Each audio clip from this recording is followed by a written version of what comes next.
Operation सिंदूर का cease fire हो गया, ये जानकारी भारत में नहीं मिली। अमेरिका से 7 समुद्र पार से डोनाल्ड ट्रंप ने ट्वीट करके दी कि भारत में सीज फायर हो गया। हमारे देश ने ऑपरेशन सिंदूर के दौरान पाकिस्तान ने हमारे जहाजों को मटियामेट किया, ये जानकारी हमको यहाँ नहीं हुई। 7 समुद्र पार हमारे देश का सीडीएस, विदेशी मीडिया को बताते हैं सीडीएस कि हाँ 7 तारीख को हमें बहुत नुकसान झेलना पड़ा। और नुकसान ट्रंप साहब ने 11 बार बोला है, 11 बार, कि मैंने नरेंद्र मोदी को सरेंडर करवा दिया। 11 बार बोला है पब्लिक में। नरेंद्र मोदी जी चू नहीं कर पा रहे हैं। नरेंद्र मोदी ये नहीं बोल पा रहे हैं कि ये जो ट्रंप है ये झूठ बोल रहा है, क्योंकि वो सच्चाई है। दोस्तों नमस्कार, मैं हूं भूपेंद्र रावत और आप देख रहे हैं राजनीतिक पोल खोल। पाकिस्तान के साथ जासूसी करने का काम मोदी सरकार ने किया।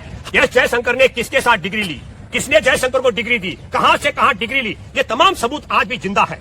नरेंद्र मोदी की तरह नहीं है कि किसके साथ किसको तुमने चाय बिक्री की, किसने तुम्हारे हाथ की चाय पी, किसके तुमने कहा, तुमने किसके साथ पढ़ाई की, किसने तुमको डिग्री दी, कोई जानता ही नहीं है। कि कायदे से डोनाल्ड ट्रंप के ट्वीट के बाद ये आया, जब नरेंद्र मोदी चारों तरफ फंस गए तो मोदी जी ने कहा कि पाकिस्तान के डीजीएमओ, उसका नाम वो भी नहीं जानते, ने भारत के डीजीएमओ को, मतलब पाकिस्तान के एक सेना के अधिकारी ने भारत के सेना के अधिकारी से कहा हम आतंकवाद अब नहीं करेंगे, हम गिड़गिड़ाते, हमें माफ कर दो और ये सीज फायर कर दो। और मोदी जी ने सीज फायर करा दिया। अब मोदी जी ने सीज फायर कराया तो 2 बड़ी बातें होनी चाहिए थी। एक तो पहलगांव के आतंकवादियों को दंडित किया गया कि नहीं, और दूसरा जो हमारे देश में संसद पर हमला कराने वाले तमाम आतंकवादी हैं उनको वापस मोदी जी ने कहीं की, दूसरा मामला। और तीसरी महत्वपूर्ण बात है कि आतंकवादी ठिकाने भी नहीं तोड़े गए हैं।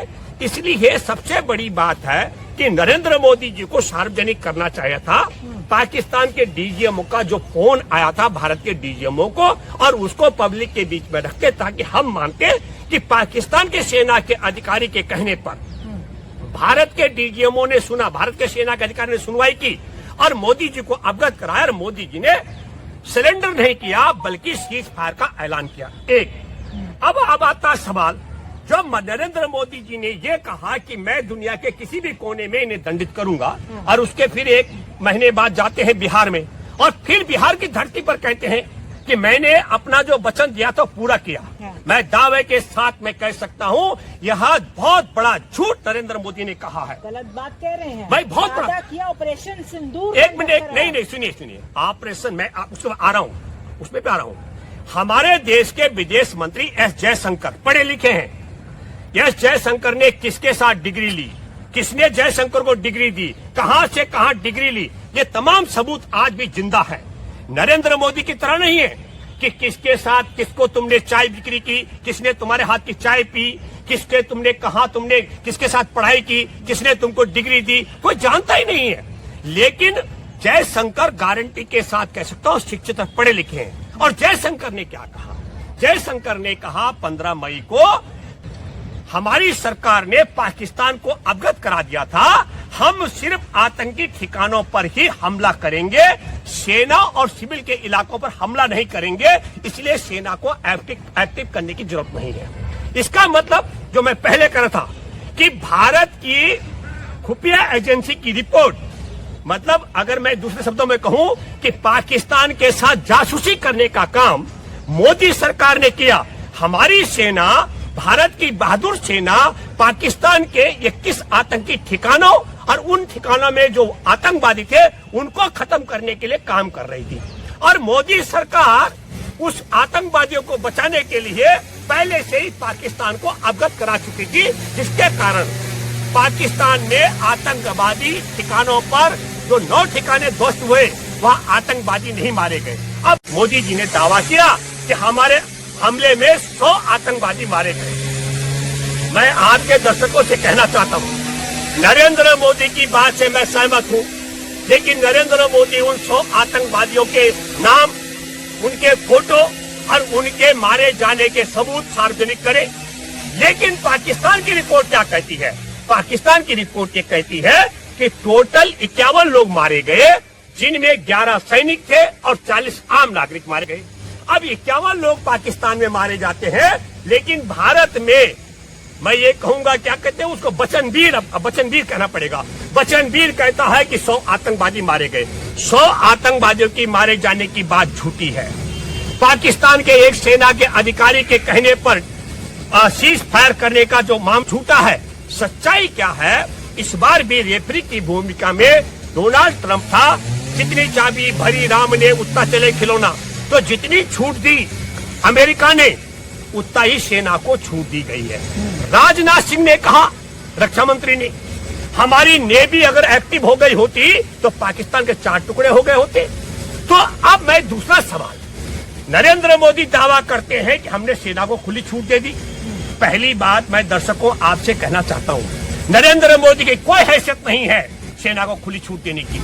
सेना को छूट देना है कि नहीं, ये हमारे देश के महामहिम राष्ट्रपति तय करते। दूसरी बात, राजनाथ सिंह ने कहा कि एक्टिव नहीं थी नेवी। अगर नेवी एक्टिव नहीं थी, जल सेना एक्टिव नहीं थी, तो जल सेना के प्रमुख के खिलाफ एक्शन क्यों नहीं लिया जा रहा है? और जल सेना एक्टिव थी और 4 टुकड़े पाकिस्तान के हो सकते थे, तो पाकिस्तान के 4 टुकड़े करने से मोदी सरकार ने आखिरकार हमारे देश की जल सेना को क्यों रोका? ये बड़ा सवाल है। इसलिए मैं एक बात कहना चाहता हूं कि बिल्कुल 100% राहुल गांधी ने सही कहा कि हमारे देश का नरेंद्र 56 इंच के सीने वाला डोनाल्ड ट्रंप के 1 फीट पर सरेंडर कर चुका है। ये बड़ा सवाल नहीं है, बड़ा आरोप लगा रहे हैं। आरोप का किस बात का? नार्को, अच्छा एक काम करिए, तो मोदी का नार्को टेस्ट करा दीजिए, मेरा भी और डोनाल्ड ट्रंप का भी। डोनाल्ड ट्रंप 11 बार कह चुका है दुनिया में। अब बड़ी विचित्र बात है, डोनाल्ड ट्रंप जगह जगह कह रहे हैं, दुनिया में जाकर के जहां भी है, अपने व्हाइट हाउस में भी दावा कर रहे हैं कि मैंने व्यापार के लिए ब्लैकमेल किया, और पाकिस्तानी सरकार ने डोनाल्ड ट्रंप का स्वागत किया इस युद्ध विराम को लेकर के। लेकिन पाकिस्तान गिड़गिड़ा रहा है, तो सीज फायर के 3 घंटे बाद काहे उसने फायरिंग शुरू की? काहे फायरिंग शुरू की? अगर वो मर गया, मिट गया, खत्म हो गया पाकिस्तान। मैं आपके माध्यम से एक बात बताऊं, आपको मालूम है कि नहीं, पर दर्शकों से कहना चाहता हूं, पाकिस्तान की मदद करने वाले 2 देश हैं, तुर्की और चीन। और तुर्की का बहिष्कार किया जा रहा है, मुसलमानों का देश है, कहा कि इसने मदद की है। लेकिन भारत पर जो पाकिस्तानी मिसाइल से हमला हुआ, जो भारत के जहाज राफेल तक भी निशाने पर लेकर के गिराए गए। अब इन्होंने तो कहा कि जहाज नहीं गिराए गए, लेकिन मैं आपको बताना चाहता हूं, डसाल्ट कंपनी की बाजार में लालाओं को मालूम होता है, डसाल्ट कंपनी के बाजार में शेयर में गिरावट आ गई। भारत सरकार को डसाल्ट राफेल बनाने वाली कंपनी ने कहा, हमने तुमको 36 जहाज दिए, उन 36 जहाजों की गिनती करा दो। भारत सरकार कह रही है हम गिनती नहीं कराएंगे। हमारे देश का दुर्भाग्य बताता हूं, मुझे नहीं पता सरेंडर कितना बड़ा सरेंडर हुआ, लेकिन बताता हूं देशवासियों, हमारे देश ने पहलगांव में आतंकियों का बदला लेने के लिए ऑपरेशन सिंदूर शुरू किया था। ऑपरेशन सिंदूर का सीज फायर हो गया, ये जानकारी भारत में नहीं मिली। अमेरिका से 7 समुद्र पार से डोनाल्ड ट्रंप ने ट्वीट करके दी कि भारत में सीज फायर हो गया। हमारे देश ने ऑपरेशन सिंदूर के दौरान पाकिस्तान ने हमारे जहाजों को मटिया मेट किया, ये जानकारी हमको यहां नहीं हुई। 7 समुद्र पार हमारे देश का सीडीएस भारत की जनता को नहीं, भारत की सरकार को नहीं, भारत के विपक्ष को नहीं, वहां विदेशी मीडिया को बताते हैं सीडीएस कि हाँ 7 तारीख को हमें बहुत नुकसान झेलना पड़ा। और नुकसान क्यों हुआ? हमारे देश के विदेश मंत्री ने पहले कह दिया, सीडीएस से पहले, असल में हमारे देश में मोदी सरकार ने जासूसी करके सूचना दी पाकिस्तान को कि हमारे जहाज अटैक करेंगे, हमारी सेना अटैक करेगी, और पाकिस्तान ने उस जासूसी का आधार पर हमारे जहाजों को निशाना बनाया। हमारे देश के वायुसेना के प्रवक्ता कह रहे थे जहाज गिरने की बात नहीं है, पर हमारे जवान जो पायलट हैं वो सुरक्षित वापस आए। तो इसलिए मैं एक बात कहना चाहता हूं कि भारत के जहाज गिराए गए, ये बात भी हमको 7 समुद्र पार से पता लगती है। दोस्तों, वीडियो को लाइक और शेयर जरूर करें।